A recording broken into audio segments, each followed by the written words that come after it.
ஆச்சி மசாலா. எந்த சமையலும் ருசி தேடும் ரகசியம். 20 ரூபாய்.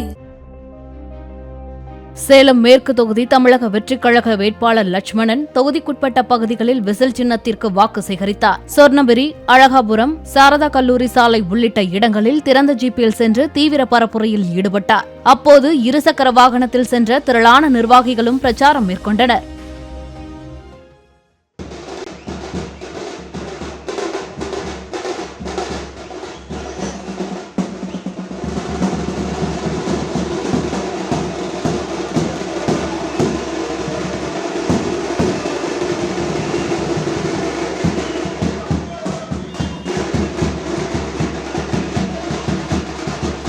ஆச்சி மசாலா. எந்த சமையலும் ருசி தேடும் ரகசியம். 20 ரூபாய்.